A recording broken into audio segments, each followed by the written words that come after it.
Usted lo ve en pantalla, Juan Pablo Benito, que ha estado atento al desarrollo del caso de San Vicente de Tahuatahua. Ayer, segundo día del juicio. Juan Pablo, bienvenido.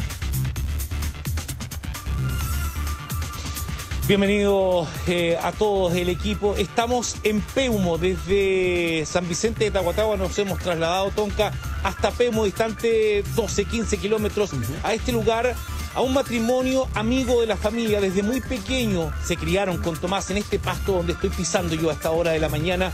Aquí jugaron a la pelota, aquí se criaron y ellos fueron los últimos en ver a Tomás. Con este signo de paz, Jorge y Constanza los saludaron horas antes de que ocurriera esta trágica noticia que todo el país conoce. Les invito a ver la nota y ya estamos con todo el desenlace de esta cuarta jornada. La declaración a la cual lo acompañé en la Policía de Investigaciones, donde él confesó todo el hecho, con todos los detalles, señaló exactamente el lugar donde había tirado su arma blanca, su arma homicida. Yo en el minuto, llamé a la Pati al tiro. Y le digo, Pati, es que esto no puede estar sucediendo. Pati, nosotros vimos al Tomás, nosotros nos saludó el Tomás nos dijo, nos saludó como nos hacía siempre, sus gestos. Y ahí la Pati me dice, ¿pero Connie, para dónde? Y le expliqué las mismas circunstancias, camino hacia el puente Zamorano. Ojalá no hubiese conocido a ninguno de los dos niños, porque no, y ellos tampoco a mi hija, porque no estaríamos en esta condición. Mientras en el Tribunal Oral en lo Penal de Rancagua se llevan a cabo las primeras jornadas del juicio que determinará la participación y eventual culpabilidad en el homicidio del joven Tomás Acevedo Olea, lejos de tribunales, las declaraciones de cercanos a los involucrados generan todavía más incertidumbre. ¿Qué esconde la muerte del joven scout? Intentaremos corroborar y formar convicción en vuestro tribunal que ambos imputados, la menor de edad y Ulises Labrín, son culpables del delito de homicidio calificado. Uno de los primeros y grandes enigmas en el caso es resolver si hubo premeditación en el actuar de los imputados o si fueron ambos los autores materiales del homicidio. La primera declaración de Ulises Labrín a la policía da luces respecto a su versión de lo que habría ocurrido ese 27 de julio de 2019. Me quedé en un paradero a las afueras del supermercado Líder y frente a mí había una estación de servicios Copec. En ese lugar permanecí por cerca de 10 a 15 minutos, momentos que aproveché para conversar por WhatsApp con la menor imputada, indicándole que ya estaba en San Vicente, a lo que ella me manifestó que no podía salir de su casa porque aún estaba con su mamá, dándome indicaciones. La declaración de Ulises ya está en conocimiento, obviamente, de las partes actuales intervinientes. No obstante, lo horrible que él reconoció de este hecho ilícito, creo que mostró un arrepentimiento, colaboró en forma calificada en la investigación, el esclarecimiento del hecho, toda vez que dio todos los detalles respecto de los cuales, en el cual participó. Comienzo a caminar y permanezco en ese lugar hasta que la menor imputada llegara, lo cual pasaron cerca de 10 a 15 minutos. Ya estando con ella en el lugar y como no conocía el sitio, comenzamos a internarnos hacia adentro de este. La declaración a la cual lo acompañé en la Policía de Investigaciones, donde él confesó todo el hecho, con todos los detalles, señaló exactamente el lugar donde había tirado su arma blanca, su arma homicida.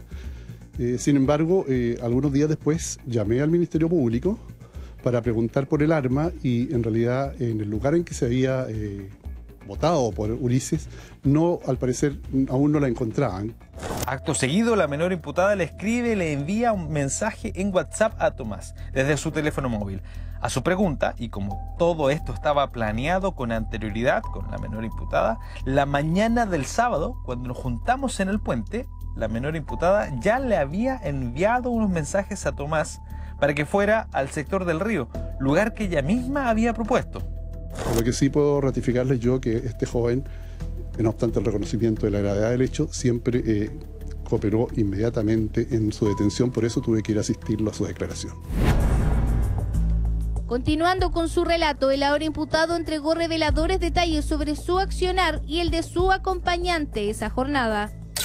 Comencé a insultarlo a Tomás y teniendo el cuchillo en la manga derecha de mi polerón, decido atacarlo directamente. Debo aclarar que cuando ataqué a Tomás tenía puesto en ambas manos guantes de látex blanco. Este trató de salir corriendo, mientras que la menor imputada hizo lo mismo, pero Tomás se encerró en las zarzamoras, instantes en que comencé a agredirlo.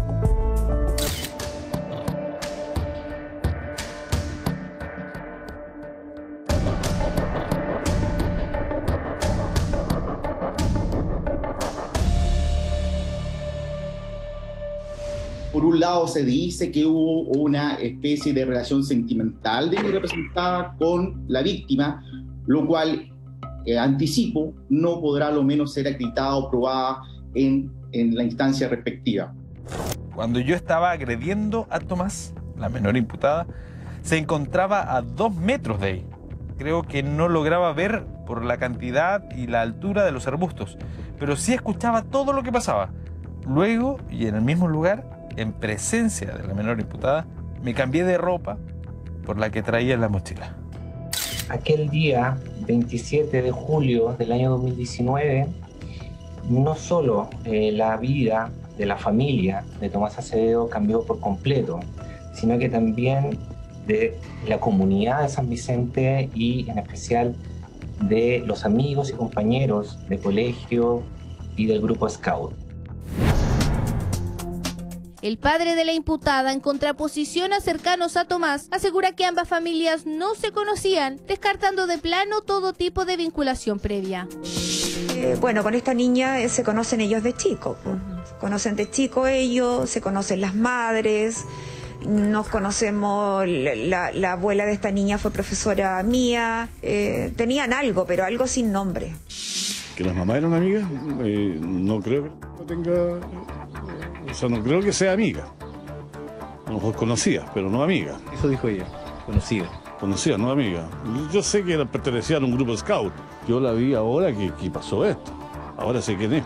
Antes había tenido un acercamiento con ella. Nunca, jamás. Jamás, porque yo no frecuento ese tipo de lugares. ¿Lugares como cuál? No, el restaurante, ese tipo de restaurante. ¿Cuál era la relación de estos presuntos victimarios con el joven Scout? ¿Había alguna vinculación amorosa que permita determinar un eventual crimen pasional? Según la tía Patti, dice que mi hija era amiga con ventaja. También se dijo. Que ella me tenga pruebas que sea amiga con ventaja. O sea, que vea, que quiero ver. Ojalá no hubiese conocido a ninguno de los dos niños, porque no, y ellos tampoco a mi hija, porque no estaríamos en esta condición. Pero yo tampoco lo hubiese dejado volver con ninguno de los dos. Con ninguno de los dos, o sea, no me interesa ni uno ni el otro. ¿Viste algún perfil de ellos? ¿Los conoces a ellos bien? No, pero yo tengo el perfil que yo quiero, o sea, a lo mejor soy machista, no sé, que yo deseo y lo que yo quiero que sea mi hija. Lo que yo quiero, o sea, como te vuelvo a decir, mi hija es inteligente, pero es bonita, tiene varias cualidades, entonces las personas que tienen varias cualidades son tontos. Otra de las importantes declaraciones extrajudiciales de este hombre se refiere una vez más a la inocencia de su hija y la presunta agresión de la que habría sido víctima. Pero además plantea una teoría respecto al actuar de Tomás ese fatídico sábado previo a su encuentro con los imputados. No hay premeditación, ninguna. Dicen que mi hija lo creó todo este asunto. Si mi hija lo hubiese creado, como dicen ellos, yo creo que el Ulises estaría en la calle. Ellos dos, los dos, hombres, sabían a lo que iban. Si yo voy a acostarme con una niña allá atrás, que yo, es mi amiga con ventaja, que yo llego y paso. No tengo nada que, a lo mejor estaré... No es así, pues. Yo llego y paso. Pero él dudó. Al dudar significa que quiere algo que el otro también sabía que venía. Estaban los dos ahí.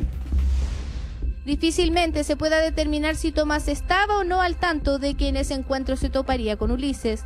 Pero quienes compartieron con él ese día recuerdan los últimos minutos de este joven, quien con su muerte enlutó a toda una comunidad.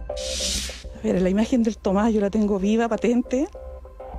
Nos dijo chao en esa esquina, en Horacio Arañez. Tan difícil ver que en algún minuto a lo mejor tuvimos la opción de haberlo detenido o haberle preguntado, o haberle tirado la talla, o haberle dicho cualquier cosa al Tomás. Nosotros nos dimos cuenta de que lo andaban buscando tipín 9, 10 de la noche, no sé, pero tarde. Y yo en el minuto, o sea, llamé a la Pati al tiro. Y digo, Pati, le digo yo, es que esto no puede estar sucediendo. Pati, nosotros vimos al Tomás, nosotros nos saludó el Tomás nos dijo, nos saludó como nos hacía siempre, sus gestos.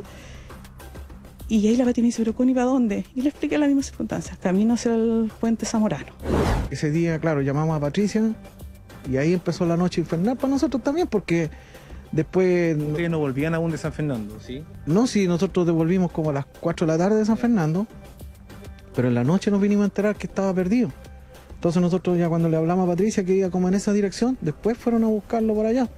En los próximos días continuará el juicio oral que permitirá, mediante declaraciones de peritos, policías, testigos y abogados, establecer responsabilidades y atenuantes. ¿Qué ocurrió realmente? ¿Hubo un tercer involucrado? Horas claves para responder estas y otras interrogantes, entre ellas, ¿quién realmente planificó la muerte del joven scout? Todas esas preguntas están presentes y rápidamente tomamos contacto con Juan Pablo Benito. Tiene justamente 2 testimonios claves en estos hechos. Adelante. Gracias. Bueno, estamos con Constanza, con Jorge Tonka, con este matrimonio que nos ha permitido ingresar a la intimidad de su casa primero. Ayer tomamos contacto con ellos a través del teléfono, a través de Pati Olea, que es amigo de ellos, pero esos amigos de infancia, de esos amigos que se criaron juntos en este pasto que está fuera de esta casa, donde jugaron a la pelota, donde Pati traía a Tomás a esta casa todo el día, a jugar, a entretenerse. Y eso, Connie nos dice en el día de ayer. ¿Y por qué? ¿Por qué vinimos donde ellos? Porque este es un sentimiento muy especial que a ella le emocionó mucho ayer. Y hoy vamos a hacerlo con tranquilidad, porque el último saludo de ellos es en un paso cebra. Constanza, ¿cómo estás? Buenos días. Hola, buenos días, sí. Angustiada, triste, volver a recordar todo, darse cuenta que, o sea, fuimos los últimos que vimos a Tomás, aunque en mi interior yo creo que alguien más también lo tiene que haber visto. Alguien tiene que haber visto que iba en esa dirección que no era la de él, porque en el fondo ellos vivía cerca de donde lo vi, pero no era como querer para su casa. Y eso, o sea, saber que si nosotros hubiéramos visto antes las redes sociales, que nosotros hubiéramos podido hacer algo antes, es difícil sentir eso. Esto indica, Connie, a través de este WhatsApp que tu hijo ve, después de ustedes que viajaron, ve por una información de Instagram, ve que están buscando a Tomás, y ahí recién ustedes con Jorge vienen a asimilar de que lo vieron esta última vez en el puente y que lo están buscando. ¿De inmediato piensan algo malo, algo extraño? A ver, en el minuto ni siquiera nos dio tiempo de pensar. Cuando mi hijo nos dice, mamá, están buscando a Tomás, nosotros no atinamos nada más que llamar al tiro a la Pati. Claro. Y decirle, Pati, no, nosotros lo vimos caminando hacia tal sector. Pero de ahí a nosotros decirle, pasó algo malo, no, nosotros jamás pensamos que podía haberle pasado algo. Y ya después fue lo que pasó, pues, toda la noche esperándolo, llegar al sitio cuando ya lo encontraron, acompañarlo y darse cuenta que él no estaba. Juan Pablo. Amaro, Tonka, les está escuchando Jorge. Sí, Amaro, adelante, te está escuchando. Quiero saludar a Constanza, a Jorge, agradecerles además y preguntarte, Constanza, siento cuando te escucho de que, claro, te sientes de alguna manera responsable, entre comillas, porque te habría gustado evitar el desenlace trágico que finalmente hemos conocido. Cuéntanos del intercambio que tuviste en su momento, justamente con Tomás, momentos antes, porque hubo un intercambio. A ver, claro, nosotros íbamos por lo que es Horacio Arangui, llegando a la esquina de Diego Portales, y en ese paso de cebra nosotros veíamos que viene Tomás y nos hace su signo así como los tíos, el saludo a los tíos. Entonces, eso fue para nosotros, y es con lo que tenemos todos los días. Nosotros todos los días nos acordamos de eso. Nosotros transitamos por lo general hacia San Fernando por el Tambo, y pasar por ahí, obviamente, todo es un recuerdo, es un saber que a lo mejor nosotros si hubiéramos visto algo, haber sentido algo, no sé, podríamos haber ayudado más.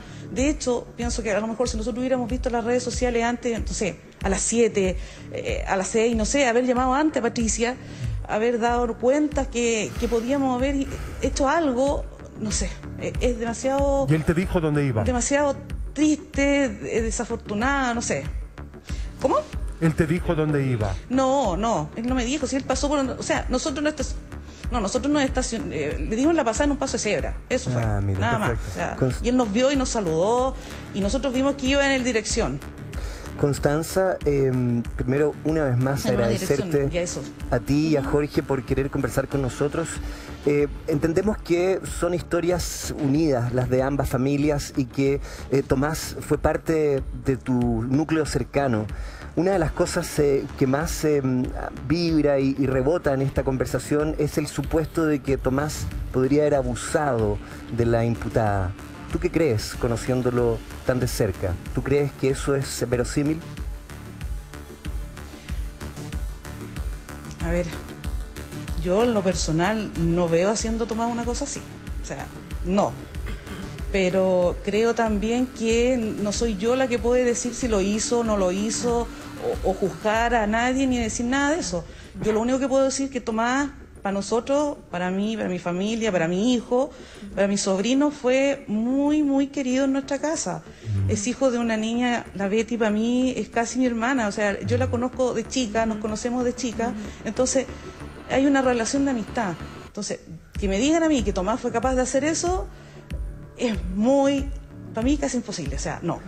Constanza. No me cabe en la cabeza que Tomás podría haber hecho una cosa así. Dime. Por acá, Tonka, ¿cómo lo vieron ustedes cuando le dieron el paso para que él cruzara la calle? ¿Cómo lo viste en su actitud? ¿Iba tranquilo o no? Pensando en lo que dice el papá de la imputada, que los varones sabían a lo que iban. ¿Qué piensas tú? A ver, si el papá dice eso, debe ser porque él tiene alguna información que a lo mejor nosotros no, el resto de la gente común no sabe. O sea, más que eso no podría decirles, pero sí, Tomás iba caminando muy tranquilo, muy como cualquier día, o sea, como lo veía siempre en la calle, no sé, al lado fuera del Portalón, que es un restaurante en San Vicente, como lo veía en el mercado, como lo veía en cualquier parte. O sea, yo no vi un signo, además, bueno, básicamente fueron 2-3 segundos que pasó por delante mío, nos saludó y sería. Pero yo no puedo decir más de eso. Claro, no, pero no notaste nada extraño, a eso me refiero. No, porque él nos saludó muy amable, porque él era un cabro muy de piel, era muy amable. O sea, no era un cabro que tú lo vieras ahí en la calle que andaba loqueando. No, o sea, menos para nosotros nunca tuvimos esa imagen de él. Y yo creo que para el resto tampoco. Bueno, eso es lo que nos han dicho todos, que un joven ejemplar, scout, muy querido por toda la comunidad, es lo que uno puede recoger. De hecho, Juan Pablo Benito, que está contigo en esta rueda de conversaciones y estando allá en San Vicente de Tahuatahua, se ha percatado absolutamente de lo que tú dices, ¿o no, Juan Pablo? Sí, ¿no? Exacto, perdón, Constanza, y Jorge que acompaña también acá a su esposa. De hecho, hay bastantes tips que nos entregaron junto a Constanza. Ese día, y no sé si lo puedo revelar yo, Constanza, me dice que la actitud de Tomás era por volver, digo, rápido a la casa. Porque estas rutas donde ellos lo vieron, ustedes me rebaten si estoy equivocado, estas rutas no eran habitual que a esa hora, a la hora que los vieron, estuvieran en este sector. Por eso les llama poderosamente la atención y llaman de inmediato y le dicen, pero Pati, a la tía, lo vimos recién. Claro, básicamente él vive como hacia atrás de la calle donde nosotros lo vimos. Y es por eso que nosotros pensamos que, pucha, ¿y por qué va por aquí? Pero eso, o sea, no podríamos decir o asegurar algo más. Solamente decimos que era como raro que fuera por ahí porque tenía otra calle que tenía el acceso más rápido para llegar a su casa. Y sí, todos sabemos que el Tomás era así con los horarios con la Betty, entonces yo creo que eso se ha sabido y se ha dicho en todas partes, entonces eso es así, po. Jorge, ese saludo que te hace, que nos dejó marcado ayer, lo vemos en la nota que hicimos, ese saludo, ¿cómo lo hace, cómo lo recuerdas, Jorge?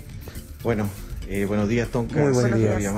Muy buen día. Ese día para nosotros, buenos días. El momento que él cruzó y nos hace ese saludo, era como un saludo cordial que siempre nos hacía desde chico, también el niño cuando llegaba acá de chico, hablemos de, no sé, pues 7 años, y veníamos a compartir acá, a jugar a la pelota con él, donde él siempre tenía muy buena disponibilidad. Tomás era un niño muy sencillo, era muy sensible él, y cordial, amistoso, era cooperador. O sea, si alguien no quería hacer algo, un ejemplo, jugar al arco, a la pelota, él se ponía al arco. El arquero y 4 más. ¿Ah? El arquero y ellos. El arquero, claro. Entonces, era un niño muy, muy amigable. ¿Ah? No se veía nada malo. O sea, y ese día cuando nos da el saludo de paz, o sea, que nos dice así, una cosa así con el saludo con sus 2 deditos de... Ese para nosotros hasta el día de hoy igual es un tema que todos los días nos refleja más ahora que se ha abierto nuevamente esta herida que, por supuesto, que nos involucra casi, o sea, a todo el país, porque es una situación bastante incómoda, muy incómoda, que yo creo que en mi año, que no, igual son bastantes, nunca lo había tocado vivir, menos con una persona tan cercana, o sea, del entorno nuestro acá. Vamos a seguir con Jorge, vamos a seguir con Constanza, vamos a volver con ustedes al estudio, chicos, un instante, pero este es el relato de este matrimonio que hoy en día quedó marcado con esta última vista que hicieron de Tomás. Juan Pablo, vamos a continuar contigo porque es muy interesante la conversación que has sostenido y el reporteo en general allá en San Vicente de Tahuatahua. Una de las conversaciones relevantes fue con Jaime Castiglioni, ex defensor de Ulises, el principal imputado en la muerte de Tomás. Vamos a revisar esta conversación.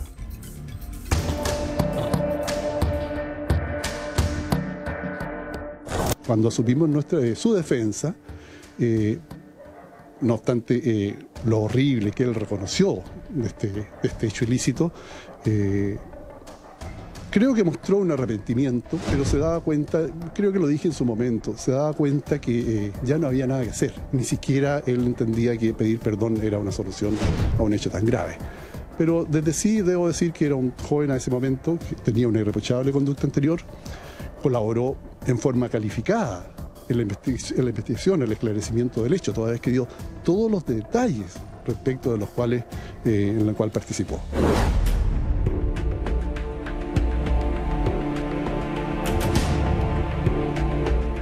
Jaime, usted es la primera persona que lo aborda como defensor de este único imputado junto a la menor.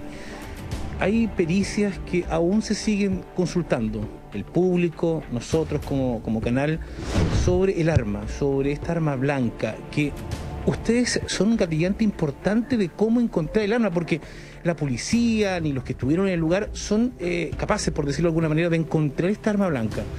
Exactamente. En la declaración a la cual lo acompañé en la Policía de Investigaciones, donde él confesó todo el hecho, con todos los detalles, señaló exactamente el lugar donde había tirado su arma blanca, su arma homicida. Sin embargo, algunos días después llamé al Ministerio Público para preguntar por el arma y en realidad en el lugar en que se había votado por Ulises, al parecer aún no la encontraban.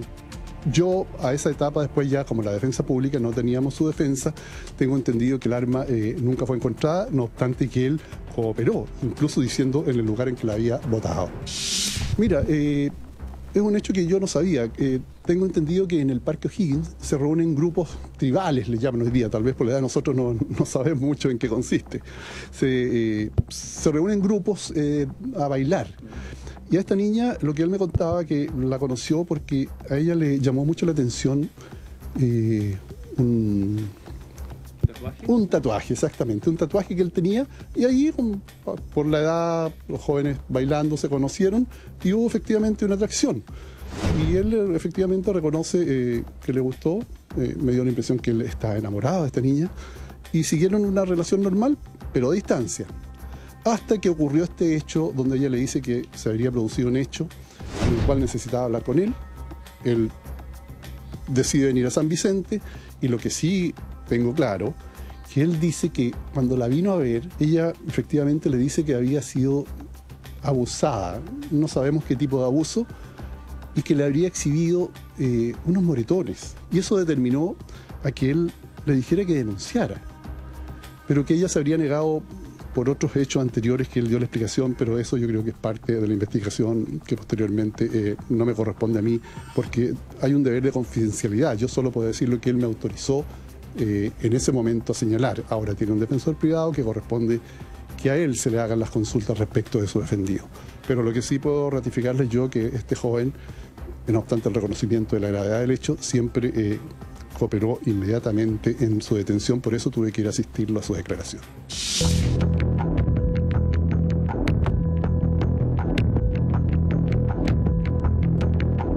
¿Cómo conocía este lugar, este puente, este sitio Eriazo?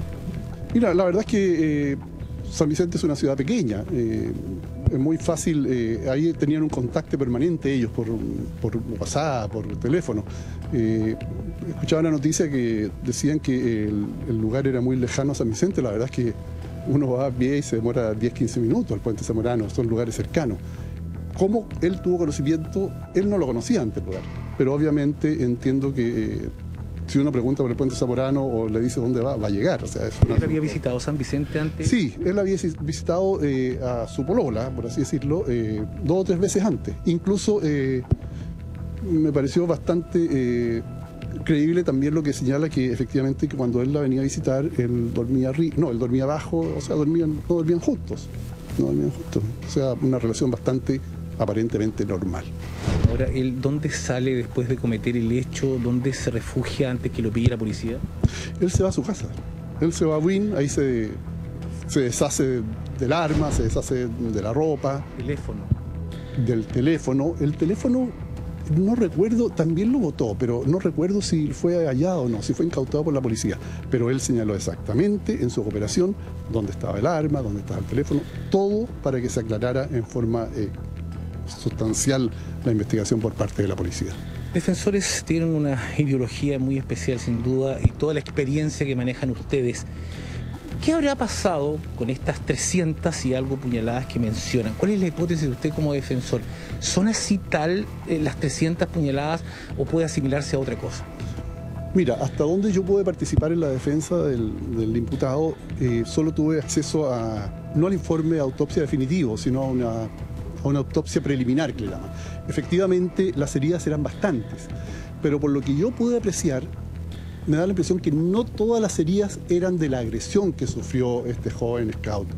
También me da la impresión que se defendió, porque tenía bastantes heridas en sus brazos, y creo que me da la impresión que también trató de arrancar o se trasladó herido de un lugar a otro, porque tenía bastantes heridas que yo presumo que no eran directamente de la agresión. Pienso que son de producto de zarzamora, porque son rasguño. Entonces el informe pericial se hacía referencia a la totalidad de heridas, pero no necesariamente pienso que las heridas todas eran de un apuñalamiento, por así decirlo. Dentro de este testimonio, usted pide exámenes psiquiátricos. ¿Hay alguna pericia que se realizó dentro de estos 3 meses que usted estuvo a cargo de su defensoría? La verdad es que no lo sé si la pericia se hizo. Yo como defensor, en la visita de cárcel que le hice a Ulises, le consulté si estaba dispuesto a someterse a una pericia psiquiátrica por parte de la Defensoría Penal Pública con un psiquiatra, y él me accedió que sí, que estaba dispuesto a que le hicieran esa pericia. No recuerdo, esto fue el 19, creo que la alcancé a solicitar, pero posteriormente ya contrataron su propio abogado de confianza, por lo tanto no supe, por la Defensoría no se hizo esa pericia. Puede que el defensor privado le haya solicitado alguna pericia en beneficio de su estrategia de defensa. Cuando llega él acá a San Vicente de Tahuatahua, ¿cómo se desarrolla toda esta unión, esta junta con la imputada, de llegar al lugar? ¿Cómo se triangula toda esta junta con Tomás? La verdad es que todo dirigido o concertado a través de WhatsApp. No, esa es la información que teníamos. Todo eso yo siempre dije, de acuerdo a la declaración de él, este fue un hecho concertado, ambas voluntades coincidieron en un determinado fin. Y esa es la versión que tenía mi defendido y eso fue lo que me autorizó señalar y que no tenía ningún problema en que se publicara. Él no manifiesta si en el momento que llegaba Tomás al lugar estaba refugiado, estaba escondido en algún lugar, porque no se ve en ninguna parte con las cámaras. No hace referencia, solo señala que lo esperó en el lugar indicado, en el lugar donde habían quedado de acuerdo. Bueno, y esa es la entrevista de Juan Pablo con el ex defensor de Ulises. Ahora, es importante también el poder escuchar lo que fueron las palabras de Ulises ayer, justamente en el juicio. Estos son los elementos. Señala a él y dice: comencé a insultarlo a Tomás y teniendo el cuchillo en la manga derecha de mi polerón, decido atacarlo directamente. Debo aclarar que cuando ataqué a Tomás tenía puesto en ambas manos guantes. He aquí un antecedente importante, guantes de látex blanco, a propósito justamente de premeditación.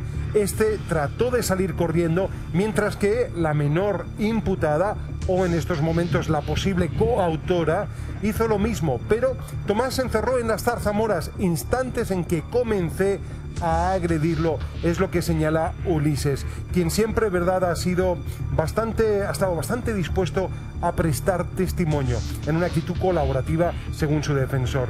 Vamos con Rodrigo Marcos Quezada, a quien le damos justamente la bienvenida como criminalista y presidente del Colegio de Criminalistas de Chile. Gracias, Rodrigo, por estar con nosotros. ¿Qué haces de estas declaraciones? ¿Qué desprendes de ellas? Estás no muteado en este caso, tenemos que activar el micrófono de nuestro experto criminalista. ¿Ahora sí? ¿Se escucha? Perfecto. Ok. Precisamente van a ser importantes para el proceso. Acá la dinámica del hecho va a ser esencial para determinar cómo se van a configurar precisamente las agravantes.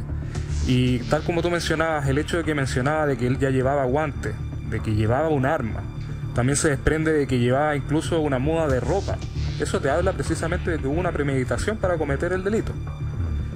Así que en ese sentido es bastante importante la dinámica. También él refiere la participación que tuvo la coimputada en el hecho, señalando incluso en un momento ella trató de escapar, pero ahí es precisamente con la declaración de él contrastada versus la evidencia física que se encuentra principalmente de las lesiones y los hallazgos que hubo en el cuerpo del joven, es que se va a poder determinar en cierto grado cuál fue la dinámica del hecho. De hecho, Rodrigo, el testimonio de Ulises habla, no apareció en pantalla, pero en la nota sí, de que cuando él siguió agrediendo a Tomás, la imputada se encontraba también a 2 metros de distancia. No huyó, sino que se mantuvo en ese lugar. Claro, ese va a ser un antecedente importante porque es la presencia en ese sentido de la imputada la que explica también por qué se llega a ese hecho, cuál fue la motivación, cómo es que llega a estar esta persona que ni siquiera vivía en la región a encontrarse en ese lugar para cometer este hecho, como ya se dijo, con ciertos antecedentes que podrían dar cuenta de una premeditación. Vamos a revisar el texto de Ulises Labrín, el principal imputado en esta oportunidad, confeso del crimen. Cuando yo estaba agrediendo a Tomás, la menor imputada se encontraba a 2 metros de ahí. Creo que no lo lograba ver por toda la cantidad y altura de los arbustos. Y continúa, pero sí escuchaba todo lo que pasaba. Luego, y en el mismo lugar, en presencia de la menor imputada, me cambié de ropa por la que traía en la mochila. Puede ser, Rodrigo, que ella no haya tenido la visión, pero si estás a 2 metros, hay que imaginarse la situación, podía entender absolutamente lo que estaba pasando, ¿o no? Por supuesto, de hecho él mismo menciona que escuchaba. A 2 metros uno puede escuchar perfectamente. Hay que ver precisamente cuáles son las características de la vegetación para estar en una distancia que es bastante corta, que es de 2 metros, claro, el no poder ver nada. Pero Rodrigo, ¿qué pasa con la defensa? ¿Qué pasa con, por favor, acercarse y auxiliarlo durante el ataque, pero después, luego del ataque? Porque si ve que esta persona, Ulises, se cambia de ropa, se van y abandona a Tomás ahí, también es un punto importante en la investigación, ¿o no? Por supuesto, porque ahí da cuenta de que ella no hizo ninguna acción para ayudarlo, ni tampoco para denunciar el hecho, que precisamente hubiese querido haber intervenido o haber ayudado de alguna forma. No hay ningún antecedente al respecto. Rodrigo, el abogado, el ex abogado defensor de Ulises, habla y dice: ambos imputados estaban totalmente de acuerdo según la declaración de Ulises. En términos jurídicos, ¿cuánto peso tiene la declaración de un imputado confeso? Bueno, tiene peso. El tema es que la declaración nunca va a ser suficiente, ni la confesión va a ser suficiente. Todo se tiene que probar y se tiene que ser contrastado con otro tipo de pruebas que haya, ya sea testimoniales, periciales o elementos materiales de algún tipo, para darle algún peso a esta confesión. O sea, la confesión por sí sola no tiene tanto valor en medida que sí sea corroborada con los otros hechos de la investigación. Rodrigo, imaginemos el siguiente escenario. Me pongo, verdad, en la situación del abogado de la menor imputada, que está acusada de una suerte de orquestación. Entonces, ¿es posible, hago la pregunta, de que lo que ella haya querido es una suerte de duelo entre estos dos? Por eso la planificación, pero sin prever la consecuencia de muerte. Yo creo que habría sido bastante difícil pensar en esa situación casi romántica de parte de ella. A mí se me hace bastante poco creíble esa versión. Tengo entendido, Margarita quería acotar al respecto. Por favor, Margarita Rojo, no te habíamos saludado, apareces en pantalla también. Hola, buenos días. Gracias, Rodrigo. Sí, justamente estaba escuchando lo que dice Rodrigo y en relación a lo que nosotros hemos hablado en estos días, estamos hablando de que la joven imputada es una persona conocida, de hecho lo relataban recién las personas que ustedes entrevistaron, era una persona muy conocida, por lo tanto, más dolor, más falta de empatía, más decepción, más frialdad emocional, más humillación, más falta de remordimiento. ¿Por qué? Porque fíjense que acá el imputado dice que ella presenció los hechos, aun cuando no le queda claro si los vio, pero sí. Ahí se reconoce que era un acto dirigido, era un acto concertado, que estaba determinado para cierto fin y que ese fin se logró. Ahora yo creo que eso es lo que dijo Rodrigo ahora es muy relevante, es decir, pese, ¿qué más claro rasgo de ella?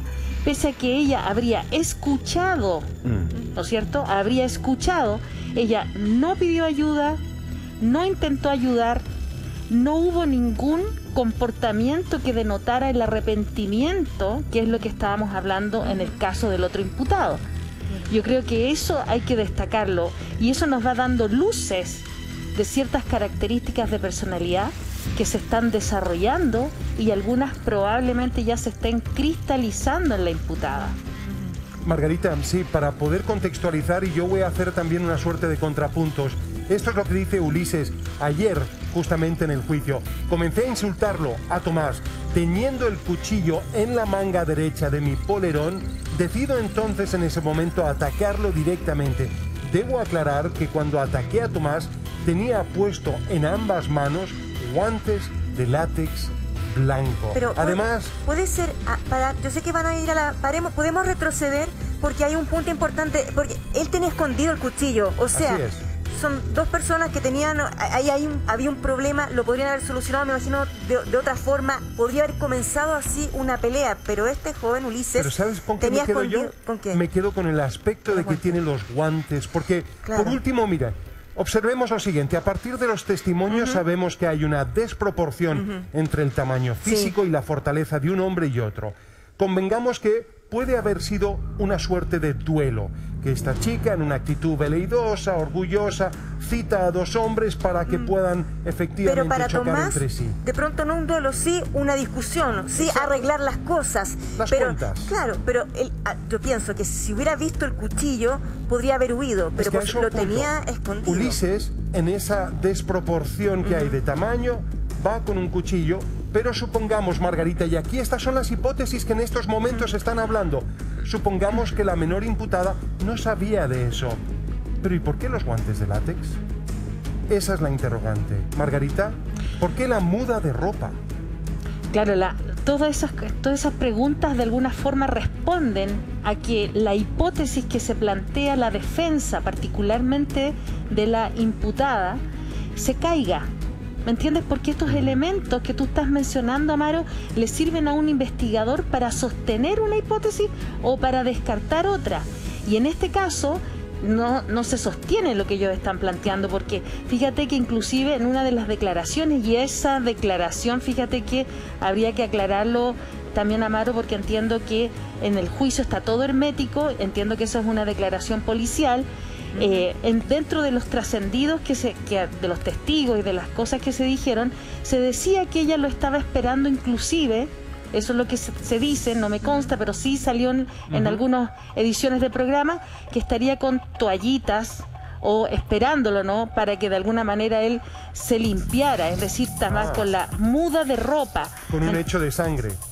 Con un hecho que ella conocía que era de sangre. Inclusive fíjate que se trascendió o se divulgó unos WhatsApp donde le habría dicho que de alguna forma no era para tanto, y esos elementos yo creo que son importantes de destacar. Entonces, en términos investigativos, Amaro, eso es lo que te permite a ti como investigador ¿no es cierto?, sostener una hipótesis y descartar otra. ¿Cuál hipótesis cobra más fuerza? A propósito de esas hipótesis, para Rodrigo, hemos hablado 2 veces, bueno, Juan Pablo Benito, el periodista, ha hablado 2 veces con el papá de la imputada. Ha dicho que esta situación era un encuentro de 2 hombres que tenían muy claro a lo que iban y que la situación se fue de las manos y que uno, por supuesto, Ulises, se volvió loco. Así lo dijo en la primera entrevista, se volvió loco y le dio muerte a Tomás. Con estos antecedentes, con este relato que estamos escuchando, ¿calza para ti lo que acaba de decir el papá, lo que nos había dicho el papá anteriormente, digo? No se sostiene por ningún lado, porque hay una persona que sabe a lo que va y la otra persona da toda la impresión de que no tenía ni la más menor idea. Incluso hay un elemento que es súper importante, que lo mencionaron antes, que tenía el cuchillo escondido en la manga. Y eso también ayuda a configurar el agravante de la alevosía, porque la alevosía es atacar a traición y sobre seguro. Él en ningún momento le había mostrado el cuchillo. No, al parecer, cuando él dice eso, precisamente está ocultando su intención de agredir. Claro.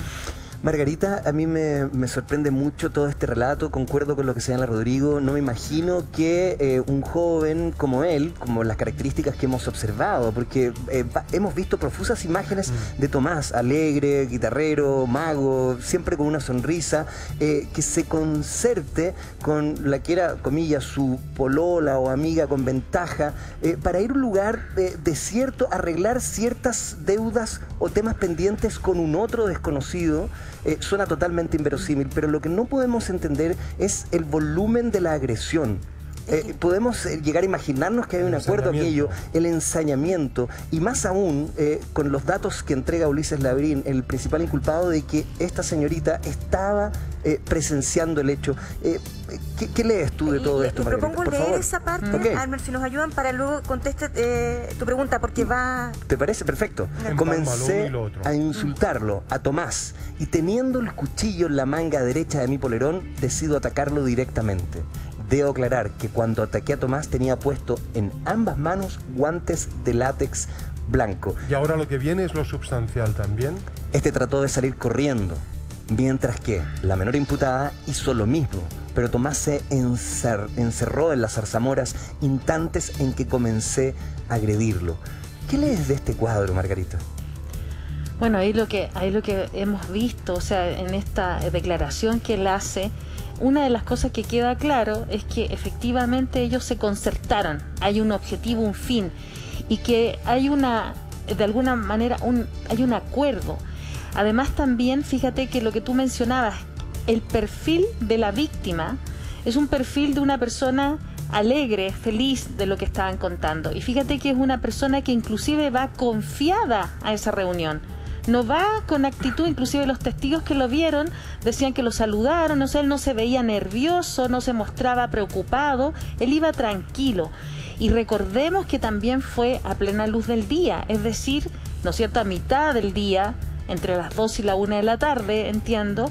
Entonces estamos hablando de que probablemente toda esa cita no haya sido algo de lo que finalmente terminó. Podríamos pensar que también hubo el engaño, ¿no? Acá no se descarta el engaño, porque él fue realmente confiado, tranquilo. Y lo otro que se ve en esa declaración es que efectivamente quien tenía pleno conocimiento de todo lo que estaba ocurriendo es la otra imputada. Eso es lo que dice Ulises, y además quiero recordar lo que decía el abogado defensor que tuvo en un primer momento, que él prestó ayuda. ¿Qué significa eso? Que él cooperó para que se estableciera cómo se habría cometido el crimen. Margarita, a propósito de eso, ¿cómo se concerta entonces esta conversación, este encuentro en San Vicente? Acá también lo narra Ulises. Así es, y lo que señala es: me quedé en un paradero a las afueras del supermercado Líder. Frente a mí había una estación de servicios Copec. En ese lugar permanecí por cerca de 10 a 15 minutos, momentos que aproveché para conversar por WhatsApp con la menor imputada. Además dice, indicándole que ya estaba en San Vicente, a lo que ella manifestó que no podía salir de su casa porque aún estaba con su mamá, dándome indicaciones. Y continúa, comienzo a caminar, permanezco en ese lugar hasta que la menor imputada llegara, lo cual pasaron cerca de 10 a 15 minutos. Ya estando con ella en el lugar, y como no conocía el sitio, comenzamos a internarnos hacia dentro de este.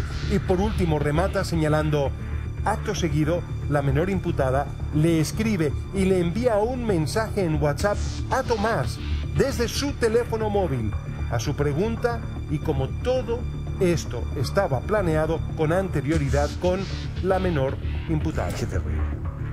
Dice. ¿Continúa? ¿Continúa? ¿Quieres Sí, continuar? Bueno, la mañana del sábado, cuando nos juntamos en el puente, la menor imputada ya le había enviado unos mensajes a Tomás para que fuera al sector de Rigo, lugar que ella misma había propuesto. Estas son las declaraciones de Ulises. La menor podría tener declaraciones totalmente distintas. ¿Cómo llegar a un punto en que se encajen para ti, Rodrigo, las dos declaraciones? Puede ser una versión contra la otra versión. Finalmente, ¿a quién se le cree? ¿Quién dice la verdad? Bueno, hay varios criterios para evaluar la información. Aquí yo creo que son relevantes los criterios de coherencia. Uno puede decir cualquier cosa, pero la información que se presente tiene que ser coherente. Y lo que está diciendo el imputado, por lo que vemos en sus declaraciones, parece ser una versión que tiene bastante coherencia, porque explica muchas situaciones que tienen sentido lógico. Él no era del lugar, por lo tanto, él no eligió el lugar, lo eligió ella. Ella lo citó al lugar y le dio instrucciones. Y eso es coherente porque precisamente la mayor motivación posible o plausible sería de parte de ella, no de él. Pero Rodrigo, un punto, por ejemplo, si él dice que la vio a ella mandar un mensaje y realmente Tomás recibió un mensaje, si coinciden exactamente por los teléfonos celulares en el horario, esto le daría veracidad a las aparte de las declaraciones de Ulises, ¿o no? Absolutamente, y no solo eso, los teléfonos celulares se pueden geolocalizar también.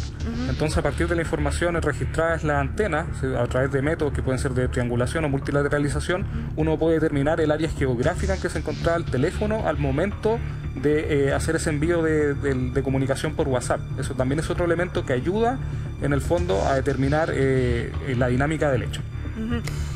Una cosa que dijo el abogado, habló de que Ulises le comentó que eran pareja, que eran pololos, y que de hecho se quedaba a alojar en habitaciones distintas en la casa. Pero tomo también las palabras del papá, que le comentó en la entrevista a Juan Pablo Benito que él no tenía idea. Es que entiendo que el papá no vivía. Pero iba todas las tardes a tomar once. Claro.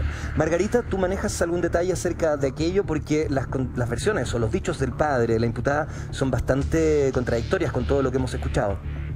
Claro, Sergio, hemos escuchado versiones contradictorias en cuanto a la crianza de la imputada, porque otra testigo de oídas también y que estuvo en otro canal de televisión señalaba que la imputada estuvo en algún momento internada. También señalaba que era poca la frecuencia que tendría con la figura paterna. Discúlpeme, ¿internada bajo qué contexto? En un contexto me da la impresión, por lo que se escuchó de esa testigo que dijo, probablemente en el colegio, no nada que tenga que ver con acciones, con un tema psiquiátrico, con un tema del Sename, por ejemplo. Sino eso es lo que se trascendió de lo que decía otra testigo de oída.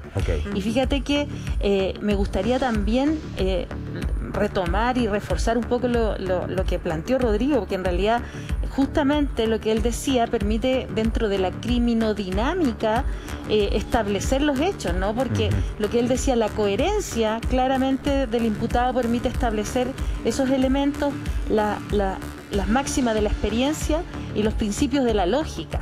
¿Ya? O sea, ¿quién conocía el lugar? Que es lo que planteamos nosotros. ¿Quién conocía el lugar? Era una de los imputados, en este caso la imputada. Y fíjate, ¿quién mandó el mensaje? Porque eso también se estableció para que se reunieran, también fue la imputada. Entonces la teoría, ¿no?, de que, recuerden que el padre también planteó en la entrevista que ustedes realizaron en el canal, planteaba que su hija era absolutamente inocente. Y la verdad es que todos los elementos que estamos viendo de lo que habría ocurrido dentro de la criminodinámica no permite descartar su participación. Margarita, de hecho dijo que no pensaba que ella podría concertar esta reunión, lo descartaba absolutamente. Y si se puso en el supuesto, dijo, bueno, y si es que hubiera sido así, aunque no lo creía, le entrega toda la responsabilidad al mayor de edad. Rodrigo Marcos, ¿qué piensas tú? Porque finalmente la niña tenía 14 años y el joven 21 años. ¿Te hace sentido o no? Lo que pasa es que, tal como mencionaba Margarita, todo indica que las versiones que ha tratado de dar el padre de la imputada para tratar de explicar lo sucedido no se sostienen en base a la información que está en el caso. No, como decía yo, hay un tema de coherencia interna y externa de cómo se está presentando la información, y esa versión de que ella no conocía o no sabía no es coherente, porque suponiendo en el caso de que ella precisamente no sabía y que esto fue una situación netamente de parte del otro imputado, la reacción tampoco se condice. O sea, nunca intentó ayudar, nunca denunció, nunca hizo ninguna acción que pudiese haber impedido este tema. Entonces la reacción de ella no habría tenido ninguna lógica siguiendo la versión que da el padre. Hay un aspecto que antes quisiera tocar, que es justamente verdad. A ver, quiero compartir con ustedes también unos WhatsApp que vamos a estar viendo, porque pensamos que eso puede ser, verdad, una información muy importante para esta conversación, y justamente son unos WhatsApps y unos intercambios entre los imputados. Veamos. Sí, en cualquier minuto. Ahí está. Dice. Ya, ok. Yo hago la imputada. Tú haces a Tomás, Amaro. ¿Irás? Creo que no sé, porque está media enredada, enojada la tía. A las 12, porfa, me dijiste que sí. Así es, y continúa el diálogo, pero que tengo que cachar, pues. Dile que tienes que irte por algún asunto. Que ahí te digo. Eso es todo. Había una coordinación, había un diálogo. Es que hay que pensar que cuando él estaba en la reunión, en el colegio, con los scouts, empieza a recibir los mensajes. Y si me confirman en dirección a Margarita o Rodrigo, esto es la conversación previa a la invitación final, en la que él se levanta, aunque no haya terminado esa reunión. Claro. Sale media hora antes de esa reunión para el encuentro con la imputada. Esta es la conversación, lo que se rescata entonces, además de los muchos otros mensajes que son claves en esta investigación, Margarita Rojo. Bueno, entendemos, Tonka, que efectivamente sería la conversación que se trascendió previa, ¿no? Y justamente ahí hablan de la hora y además de alguna forma estamos hablando ahí que la imputada le dices que tienes que ir, ¿no? O sea, me lo prometiste, hay un compromiso previo, por lo tanto no podemos descartar que esto ya se había hablado entre la imputada y la víctima. Justamente, Margarita, eso es lo que... Porque esta es la clave, aquí está, en el inicio de la conversación, que es lo que señalas tú. Claro. En la pregunta primera, cuando ella pregunta y dice, ¿irás? Es decir, la consumación justamente de una conversación previa y un pacto. Tengo una duda súper... Me dijiste que sí. O sea, exacto, como bien dice Margarita, había un compromiso y está la intención y la presión para que se honre ese compromiso. Quiero que conversemos un poco acerca del motivo, esta supuesta venganza. Hay que recoger las palabras del abogado, del ex abogado defensor de Ulises, quien señala que él no puede entrar en materias relacionadas a este supuesto abuso, que dice ahí hay un tema en el cual él no quiere profundizar y que señala que existe hoy día un defensor que está asignado para la imputada, que solo él podría abrir esa ventana. Pero Sergio, ¿me permites el alcance? Por favor. No sé si hacia allá apuntas y es, ok, si no llega a haber un abuso, ¿cuál sería entonces el móvil? Ahí está la idea que nos pone a la imputada como la creadora de un escenario en la cual convence a Ulises de ser parte de esta supuesta venganza. Claro. Bueno, Rodrigo, ¿qué podría llegar a terminar en un ajuste de cuentas con tantas puñaladas, con un crimen tan terrible y con el fallecimiento de un joven como Tomás? ¿Te hace sentido esto? ¿Piensas que tiene que abrirse aún más la investigación? ¿Podría haber un tercero incluso involucrado, como se ha rumoreado en los días anteriores? Bueno, yo no sé si Margarita va a concordar conmigo, pero en los casos en que hay homicidios y que hay un ensañamiento, hay este nivel de... Se hablaba de que había más de 100 lesiones cortopunzantes. Más de 300. Más de 300, imagínate. Eso habla de que hay una carga emocional detrás bastante importante. Entonces, en ese sentido sí tal vez encajaría que por lo menos el autor material creía o tenía la motivación de que tal vez estaba actuando en vindicación de la víctima por algún, no sé, celo a la justicia o de ese modo, por lo menos, porque eso da cuenta de una carga emocional. Más allá de que si el hecho fue cierto o no, es obviamente una cosa que se va a tener que determinar en base a la investigación. No sé qué opina Margarita. Sí, bueno, yo creo, Rodrigo, estoy de acuerdo contigo. De hecho, fíjate que lo planteamos, hay una emoción acá de odio, ¿no? Son bajas pasiones. Y fíjate que además también quería comentar el elemento esencial, que es la coartada, o de alguna manera tratar de disminuir alguna responsabilidad, ¿no? Intentando una ganancia secundaria, que yo lo lamento, utilizar el abuso sexual para estos fines. Lo lamento porque efectivamente hay víctimas y muchas veces esto se va de alguna manera desvirtuando. ¿Y por qué lo digo? Porque una persona, desde la experiencia que he tenido, que supuestamente ha sido abusada por otra, la verdad de las cosas es que esa persona no quiere verlo, no quiere juntarse, no quiere tener una relación, ni tampoco adquiere una relación de tanta confianza, de tanta soltura. Ahí en ese mensaje por WhatsApp se está dando cuenta de que hubo una concertación previa, ¿no? Claro. No hay testigos, al menos de los compañeros de curso del colegio, que hayan dicho que había una situación donde habrían tenido algún problema. Además, los jóvenes entre ellos siempre saben, hay trascendido. Entonces, esos elementos no permiten plantear esa otra situación. Y por lo demás no hubo denuncia, que eso es lo más esencial. Además también, mira, vamos a observar el mensaje, pero además quiero dejarte establecido otra cosa que habíamos conversado. Una persona que ha sido vejada sexualmente tampoco después se hace presente en el funeral de una manera muy llamativa, lamentando la muerte de su victimario. De eso podremos conversar, pero efectivamente aquí la imputada Tonka... Si quieres léelo tú completo para que se entienda. Que hagué por tu culpa, si yo me voy dentro, tú igual. Imputada, tú me obligaste a esto. Seguimos. Imputada, nunca pensé que lo apuñalarías tanto. Ok, aquí está hablando con Ulises. Es determinante. Aquí cambiamos el personaje. Esta es la conversación con Ulises. Y el imputado le dice, amor, no me digas eso. Aquí es donde nos volvemos lejos. Y continúa, mejor llámame a este número. Y la imputada, ¿de verdad? Si hoy me pillan, diré todo. Y tú vas a ser quien se irá preso por celos y todo. Te violentó sexualmente, dice el imputado. Tampoco es que le hicieras tanto daño al cuerpo. Wow. Tú me amenazaste, ten en cuenta eso. Qué impactante, Margarita, Rodrigo, tener acceso a esta conversación. Estamos hablando de jóvenes. Una niña de 14 años. 14 años de edad. Uno queda... Y el chico tiene 21, tenía 21 años en ese entonces. Es impactante, Margarita. Vamos uno a uno y tú... Vamos de... Pero mira, por favor, sí, detengamos un segundo. Sí, nunca pensé...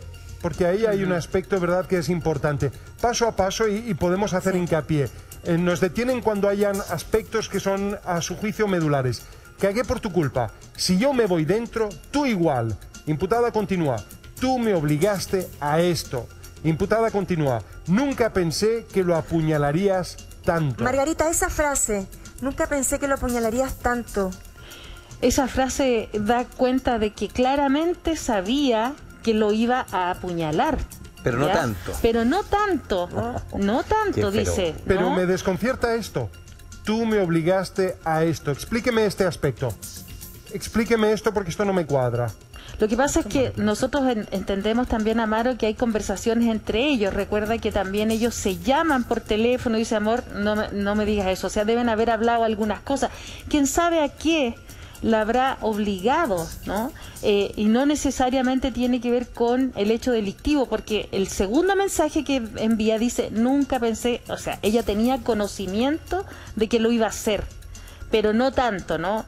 O sea, tratando de bajarle, pero sí tenía el conocimiento, por lo Margarita, tanto... Pero ojo, porque ahí cambia la figura, porque entonces si tú me obligaste a esto... Pero antes hay otra frase de la anterior. Sí. A ver. Cagué por tu culpa. Si yo me voy dentro, tú igual. Y se dentro habla de la cárcel, ¿no? Sí, aquí están los dos efectivamente aproblemados, pero esto implicaría, por lo menos este texto, de que en vez de ser ella quien orquesta y piensa, habría sido él quien básicamente señala, y después, a consecuencia, seguimos con el texto, nunca pensé que lo apuñalarías tanto. Es decir, está dando vuelta el relato porque he escuchado varias veces que cuando el imputado escucha de la imputada esta historia de que ella habría sido abusada por Tomás, el imputado, su primera reacción fue: tienes que denunciarlo a Carabineros. Establece como un código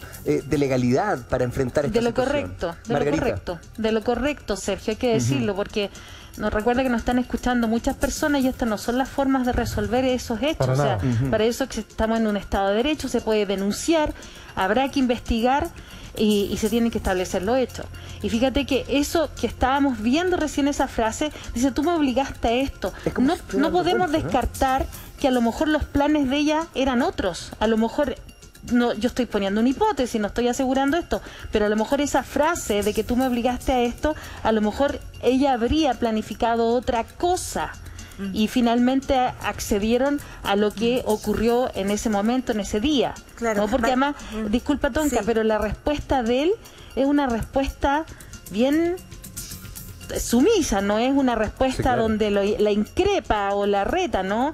Le dice algo así como: amor. Mi amor, no me digas eso. No sé, no se molesta por eso. Absolutamente. Estos son los WhatsApp que se han ido revelando y que nos hacen comprender, ponen luces para entender también esta relación y cómo se habrían gestado los hechos. Este juicio comenzó esta semana con impactantes declaraciones, con una menor de 14 años en esos años involucrada, ¿verdad? Y a un joven que hoy tiene 24 años. Revisemos una nota con cada uno de los antecedentes para entender qué se está discutiendo hoy en tribunales, para luego complementar con estos mensajes de texto.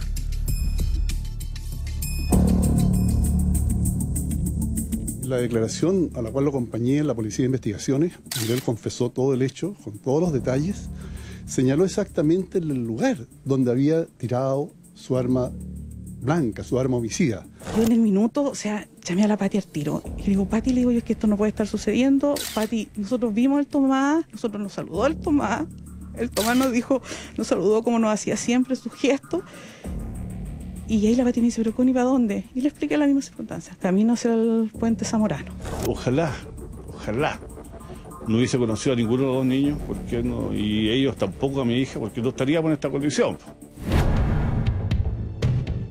Mientras en el Tribunal Oral en lo Penal de Rancagua se llevan a cabo las primeras jornadas del juicio que determinará la participación y eventual culpabilidad en el homicidio del joven Tomás Acevedo Olea, lejos de tribunales, las declaraciones de cercanos a los involucrados generan todavía más incertidumbre.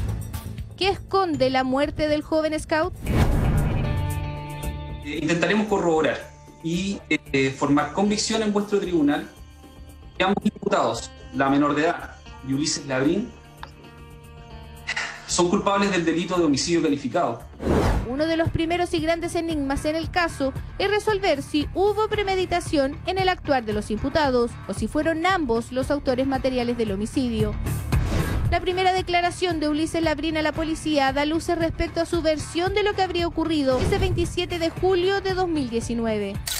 Me quedé en un paradero a las afueras del supermercado Líder y frente a mí había una estación de servicios Copec. En ese lugar permanecí por cerca de 10 a 15 minutos, momentos que aproveché para conversar por WhatsApp con la menor imputada, indicándole que ya estaba en San Vicente, a lo que ella me manifestó que no podía salir de su casa porque aún estaba con su mamá, dándome indicaciones. La declaración de Ulises ya está en conocimiento, obviamente, de las partes actuales intervinientes. No obstante, lo horrible que él reconoció de este hecho ilícito, creo que mostró un arrepentimiento, colaboró en forma calificada en la investigación, el esclarecimiento del hecho, toda vez que dio todos los detalles respecto de los cuales, en el cual participó. Comienzo a caminar y permanezco en ese lugar hasta que la menor imputada llegara, lo cual pasaron cerca de 10 a 15 minutos. Ya estando con ella en el lugar y como no conocía el sitio, comenzamos a internarnos hacia adentro de este. La declaración a la cual lo acompañé en la Policía de Investigaciones, donde él confesó todo el hecho, con todos los detalles, señaló exactamente el lugar donde había tirado su arma blanca, su arma homicida. Sin embargo, algunos días después llamé al Ministerio Público para preguntar por el arma y en realidad en el lugar en que se había votado por Ulises, no, al parecer aún no la encontraban. Acto seguido, la menor imputada le escribe y le envía un mensaje en WhatsApp a Tomás desde su teléfono móvil. A su pregunta, y como todo esto estaba planeado con anterioridad con la menor imputada, la mañana del sábado, cuando nos juntamos en el puente, la menor imputada ya le había enviado unos mensajes a Tomás para que fuera al sector del río, lugar que ella misma había propuesto. Lo que sí puedo ratificarles yo que este joven, no obstante el reconocimiento de la gravedad del hecho, siempre cooperó inmediatamente en su detención, por eso tuve que ir a asistirlo a su declaración. Continuando con su relato, el ahora imputado entregó reveladores detalles sobre su accionar y el de su acompañante esa jornada. Comencé a insultarlo a Tomás y teniendo el cuchillo en la manga derecha de mi polerón, decido atacarlo directamente. Debo aclarar que cuando ataqué a Tomás tenía puesto en ambas manos guantes de látex blanco. Este trató de salir corriendo, mientras que la menor imputada hizo lo mismo, pero Tomás se encerró en las zarzamoras, instantes en que comencé a agredirlo.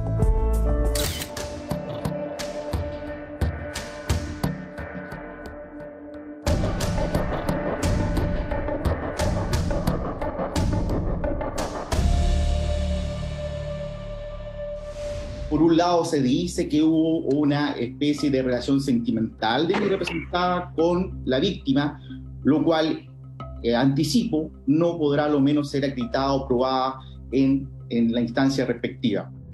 Cuando yo estaba agrediendo a Tomás, la menor imputada, se encontraba a 2 metros de ahí.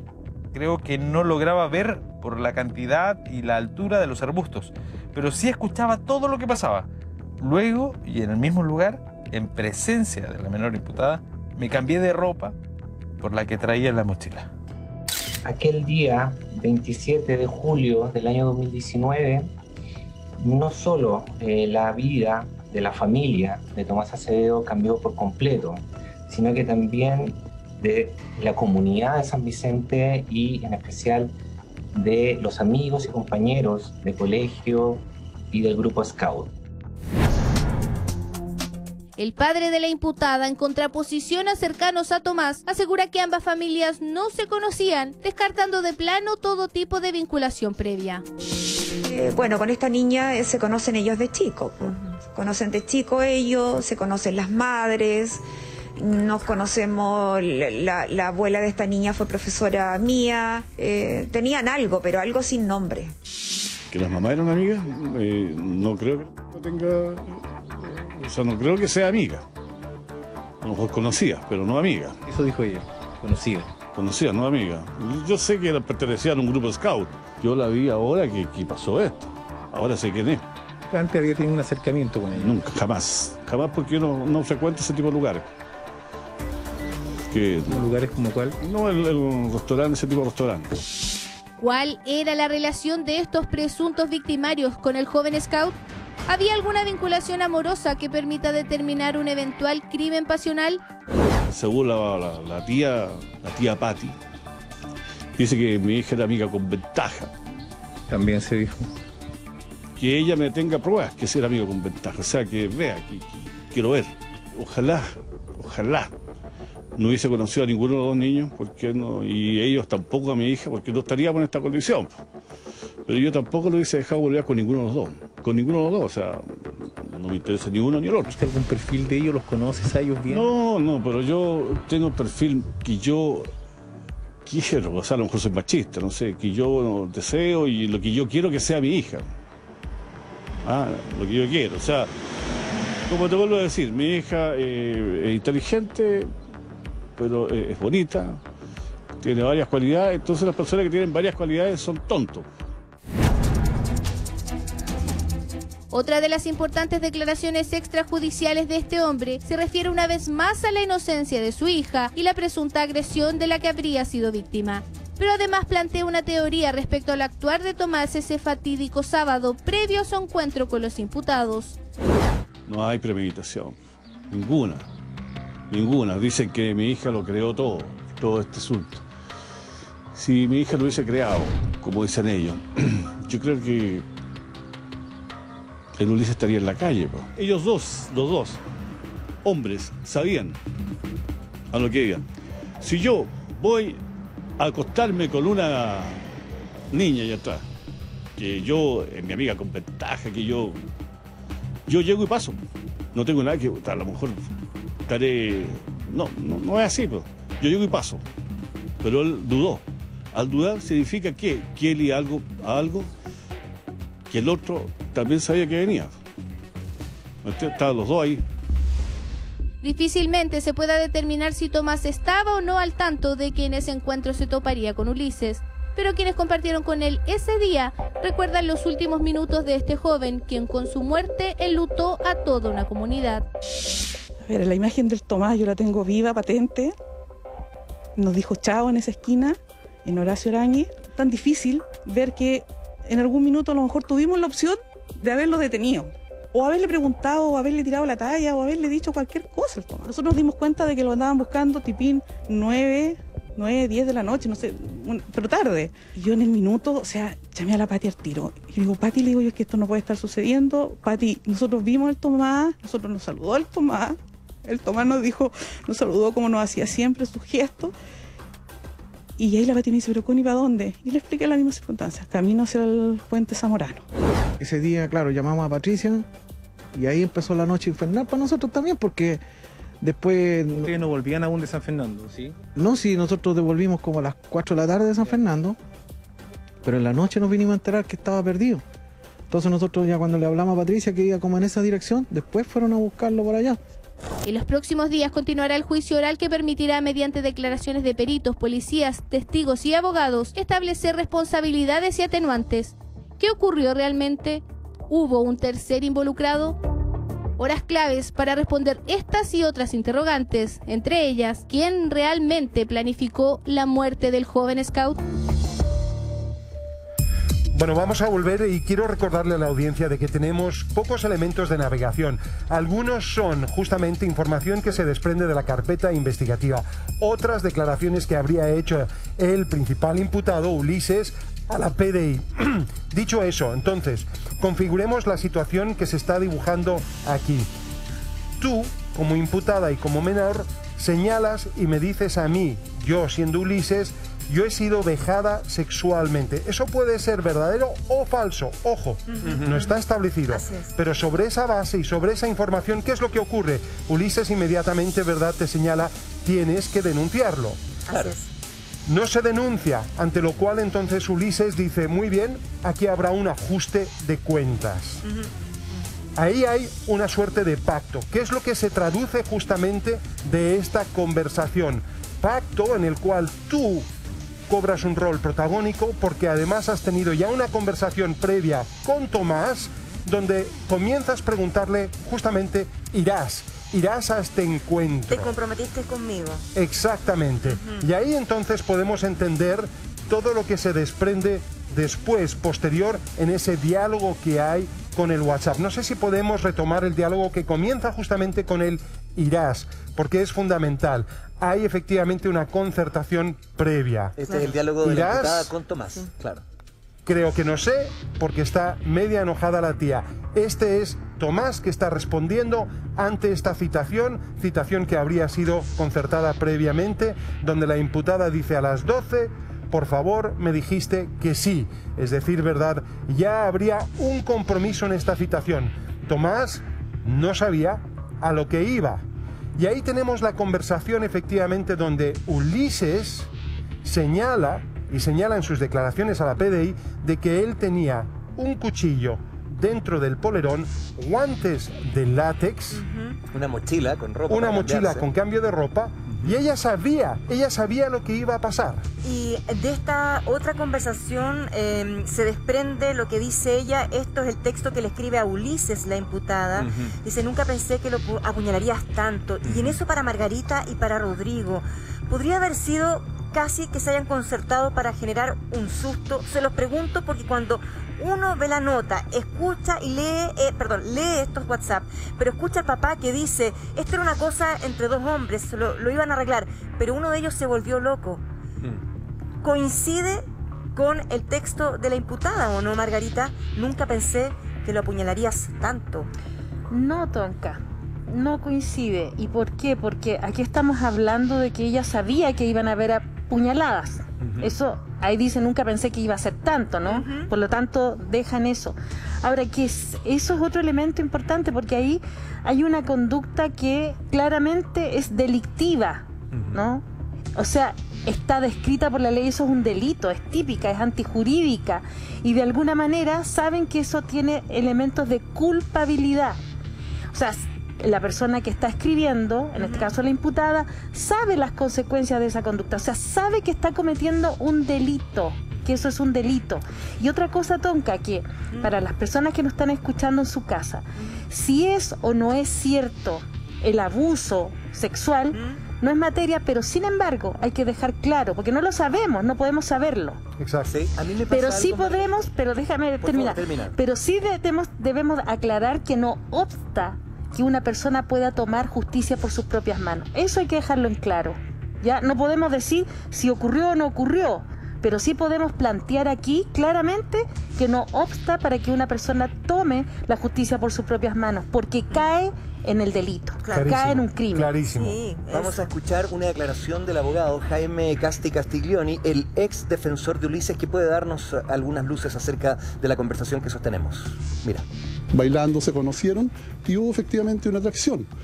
Y él efectivamente reconoce que le gustó, me dio la impresión que él estaba enamorado de esta niña, y siguieron una relación normal, pero a distancia. Hasta que ocurrió este hecho donde ella le dice que se habría producido un hecho en el cual necesitaba hablar con él. Él decide venir a San Vicente, y lo que sí tengo claro, que él dice que cuando la vino a ver, ella efectivamente le dice que había sido abusada, no sabemos qué tipo de abuso, y que le habría exhibido unos moretones. Y eso determinó a que él le dijera que denunciara, pero que ella se habría negado por otros hechos anteriores que él dio la explicación, pero eso yo creo que es parte de la investigación. Una cosa no me queda clara de esas declaraciones. ¿Eso habría ocurrido el mismo día de los hechos? No, previo. Anteriormente, en otra visita de Ulises Perfecto a la imputada. Y si la agresión o este abuso no hubiese ocurrido, el abogado señala que ella le habría presentado ciertos moretones. ¿Qué te dice eso, Margarita? Perdona lo capcioso, pero ¿es posible que ella se haya autoinfligido heridas para hacer más válido su historia con Ulises en este caso? O sea, la verdad es que no lo sabemos. Puede ser que sí, puede ser que haya tenido, no lo sabemos, pero sí entendemos que ese actuar no responde a una legítima defensa. ¿Ya? O sea, no tiene que ver con que va a defender a alguien. Por supuesto. ¿Ya? Y eso, fíjate que de alguna forma también lo plantea el otro imputado, que en algún minuto le dijo que por qué no denunciaban o por qué no buscaban otra forma, por lo que se entendió en la declaración, los trascendidos de la declaración que habría hecho. Y aparentemente la imputada, la joven imputada, no habría accedido a esa forma. ¿Ya? Entonces, claro, puede ser una más. Esto es una hipótesis, una más de las estrategias, una más de la forma del actuar de la otra imputada. Sí, por favor, si no nos vamos, ¿verdad? Porque tú me obligaste a esto, es una de las conversaciones centrales. Aquí, efectivamente, la imputada dice, tú me obligaste a esto en una conversación con Ulises. Rodrigo, quiero hacer uso de tu experiencia como criminalista. Esto, efectivamente, hace ruido. Porque ahí entonces estaríamos hablando de que si bien la imputada efectivamente se prestó para orquestar la cita, el ajuste de cuentas, la violencia es algo que es Ulises el que estaba demandándola. ¿Me entiendes? Sí, puede ser parte de las acciones por delito, porque ella lo que hace dos cosas. Primero trata de desligarle la responsabilidad, atribuyéndola netamente al coimputado. Y lo otro es que también dice, bueno, si tú hablas, si yo caigo, va a caer tú, y el que la va a pasar peor va a ser tú.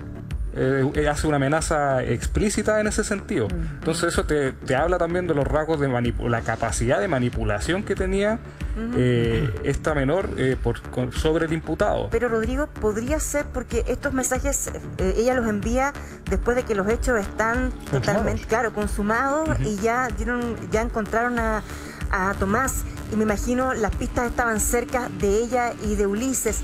¿Podría haberlos escrito sabiendo que luego su teléfono celular iba a ser revisado? Bueno, es una hipótesis, no, en realidad no tenemos cómo comprobarlo al 100%. Pero según tu expertise, ¿es posible también generar este tipo de mensajes y escribir ciertas cosas particulares y específicas sabiendo que después se van a leer? O no sé si Rodrigo o Margarita se anima a contestar. Sí, es plausible. Sí, también parte de las acciones postdelito, porque ella también aparte concurre hacia el funeral, se muestra muy afectada en público. Entonces hay cierto grado de manipulación ahí como para tratar en el fondo de no parecer en ese momento la principal sospechosa. Margarita, ¿qué dices tú?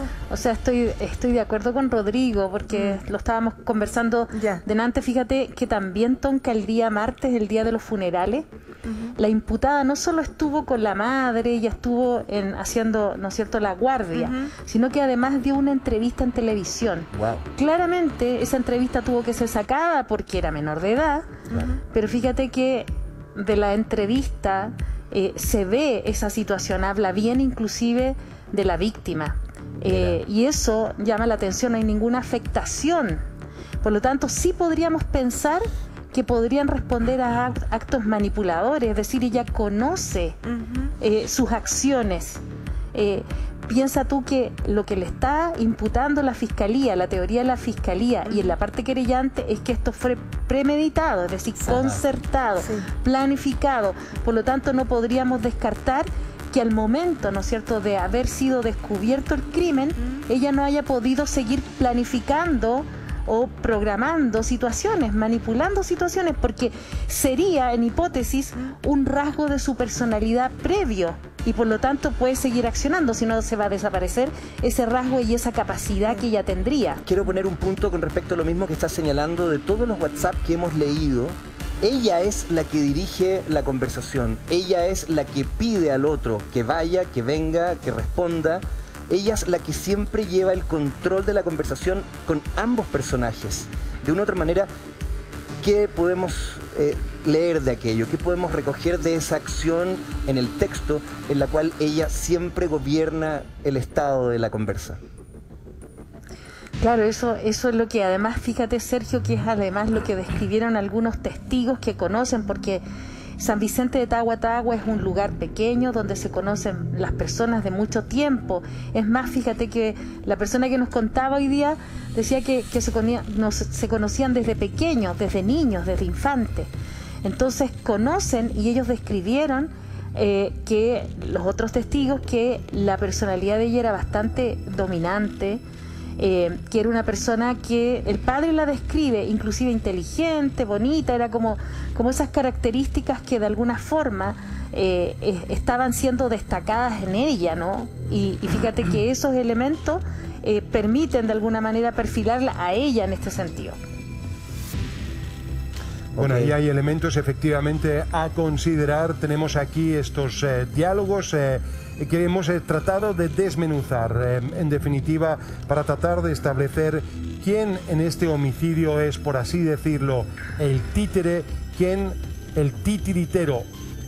¿Fue ella? ¿Fue él? Tampoco es que le hicieras tanto daño al cuerpo. Tú me amenazaste. Ten en cuenta, eso es lo que señala la imputada frente a justamente las palabras de Ulises. Es una conversación en desarrollo, es un juicio que en estos momentos también está en paralelo y en pleno desarrollo. Es una conversación que tendremos, ¿verdad?, y sostendremos en los próximos días. Muchísimas gracias, Margarita. Muchísimas gracias también, Rodrigo, por acompañarnos esta mañana. Gracias por la invitación. Bienvenidos, cada uno cuenta y cada uno cuenta mucho más en esta jornada de votación histórica que se nos aproxima. Vamos a contarle acerca de la ABC de qué cosas considerar a la hora de votar este fin de semana, pero además herramientas que ni sospecha de las cuales también disponen. Nos acompaña el capitán Javier Oportus. Un gusto, capitán, estar con usted. Buenas tardes, Amaro. Atendamos la primera pregunta. ¿Necesito permiso para poder ir a votar? La primera pregunta es muy simple. La verdad es que no necesita el permiso para poder ir a votar, solamente su carnet de identidad y el comprobante, digamos, el CERVEL que diga que vota en tal comuna o local de votación. Estoy en la región metropolitana, después vamos a ir a aquellas personas que tengan que votar en otro lugar, pero mi cédula de identidad está caduca. Puede también votar con su cédula de identidad vencida. Recordemos que hay un plazo que se amplió durante todo el año 2021, por lo tanto podría también hacerlo. Es importante, sí, con la cédula de identidad vencida o actualizada, pero sin ella no puede votar. ¿Soy contacto estrecho? No, ahí no. Solamente personas que estén sin el registro COVID, positivo o que hayan sido contacto estrecho pueden ir a votar. No se puede votar en otra situación. Capitán, resulta verdad que mi local de votación está, digamos, fuera de la región metropolitana, está en otro lugar. ¿Cuándo puedo viajar? ¿Qué necesito para viajar?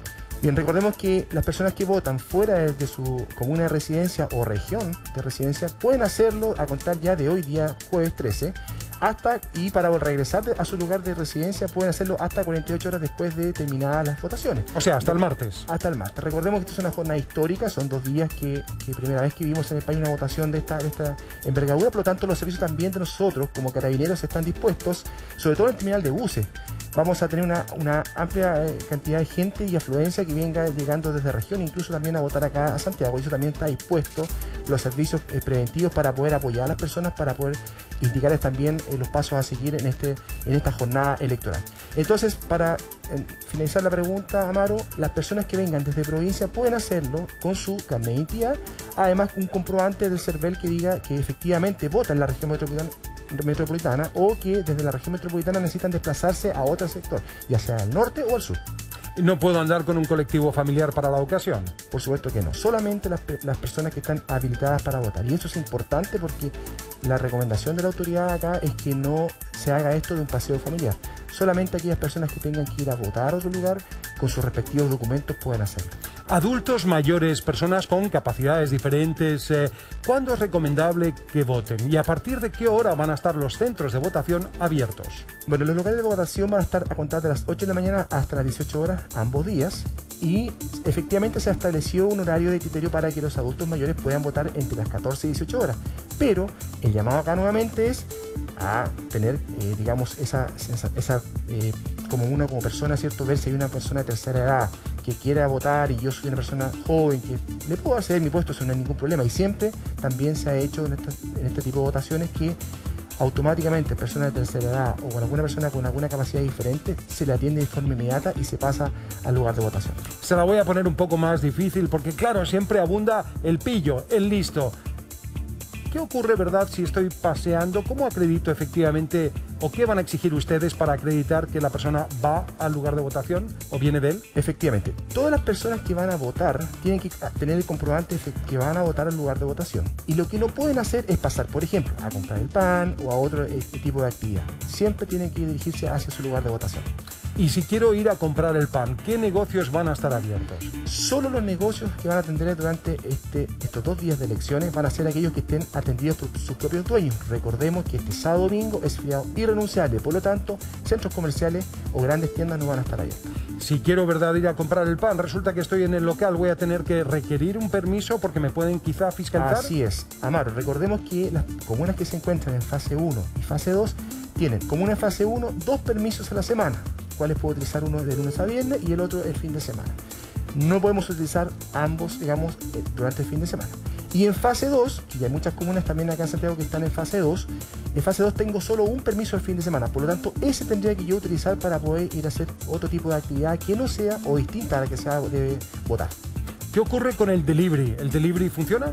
Efectivamente, el delivery está autorizado a funcionar con su permiso único colectivo que ellos tienen ya, lo han sacado y pueden funcionar sin ningún tipo de problema este fin de semana. Por ejemplo, los locales que vendan comida sí pueden seguir funcionando a través del delivery siempre y cuando esos locales estén atendidos por su propio dueño. Chile está muy convulso políticamente, ¿verdad? Hablando es difícil, quiero hacer deporte porque quiero liberar tensiones, sobre todo, ¿verdad? Antes de la jornada, por ejemplo, ¿verdad? De votación.